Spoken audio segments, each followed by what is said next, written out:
at Salem at our country's first women's college to talk about why I so strongly support my mom as a young woman, but also as a daughter, as a Democrat, and as a young voter. I passionately believe my mom is the strongest and the most progressive and the most prepared candidate on every issue that's important to me. And I imagine so many of the issues that are important to you, to your families, to your friends here at Salem and beyond. So I'd like to talk to you today about why I so strongly believe that in the context of what's important to you as you think about whom to support in the primary here in North Carolina. Or for those of you like Sarah who've already voted for my mom, thank you. But I hope that you'll ask questions as well so that I can try to help each of you be the best advocate that you can be for my mom in the next few days as we get closer to the primary. I'm happy to talk about anything that is on your minds as you think about whom to support, but I'll kick us off with one thing that I think is relevant to all of us given that we're on a college campus, and that's higher education affordability. And one thing that really matters to me is that my mom, when she's talking about higher education affordability, is talking not just about college affordability and accessibility, but graduate school affordability and accessibility. And that, thank you, I agree. And that when she's talking about it, it's not just something that is relevant for people who would be in high school now thinking about going to college or graduate school, but relevant to those of us who are in school or those of us who are out of school. You know, I'm 28, so I'm older than a lot of you. I have a lot of friends who are making professional decisions based on whether or not they're making enough money to pay off their debts. So what my mom wants to do on higher education affordability is really relevant to so many of us. So what does she want to do? Well, I'm proud that the Pell Grant maximum is now $5,400 because of legislation that my mom helped write that was passed last autumn that the president finally signed. But my mom sees that as just the first step in what we need to do to radically reform higher education affordability and accessibility. So she wants to double the Pell Grant maximum to $10,800 and expand eligibility so that more people can apply for and receive Pell Grant dollars. She wants to double the HOPE tax credit, something I'm proud of my dad for starting, to $3,500 and extend that to graduate school so we can use more of our own money to help pay for college and graduate school. She wants to expand AmeriCorps, something else I'm really proud of my dad for starting, so that more people can do national service to help earn money, to help pay for college or graduate school, and to raise it up to $10,000 per year for what you could earn for up to 2 years, so a total of $20,000 tax-free to help pay for college or graduate school. One thing she's trying to do now is to get rid of the FAFSA form because it should never be difficult to apply for aid. So it's one thing that she's working on right now through something that she's called a Student Borrower's Bill of Rights in the Senate to replace the FAFSA form with a checkbox so that if you're applying for aid directly or if your family's applying for aid on your behalf, you can just check a box on your tax form. Relevant since last month we had tax day, and then the federal government would send you the level of aid that you qualify for.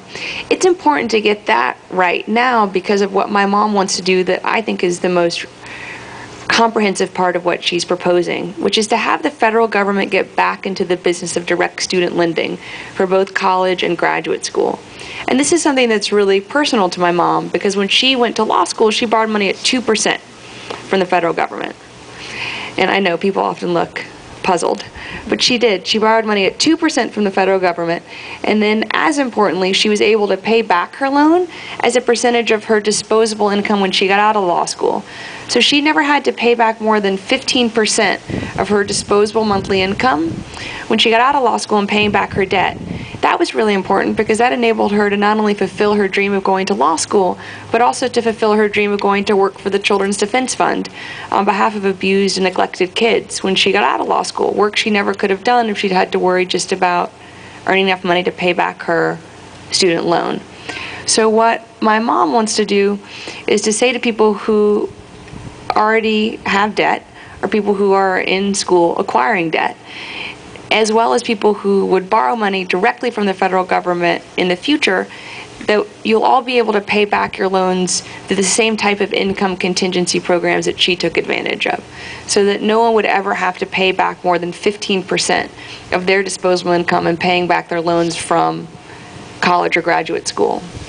But the part of what my mom is proposing that I think is the most progressive part about what she's proposing, and which she's the only person talking about, is to say to people, if you're willing to do a job that's in the public interest when you get out of college or graduate school, if you're willing to be a teacher or a social worker or a nurse or a doctor in a rural area or a volunteer firefighter or a community police officer, that service itself will help you pay back your loans as payment in kind. And then if you have any debt after 20 years, it will be forgiven. So how will she pay for this? Because this would radically revolutionize the way that we think about college and graduate school affordability. And I think it's an important question in the background of anything that we would talk about today.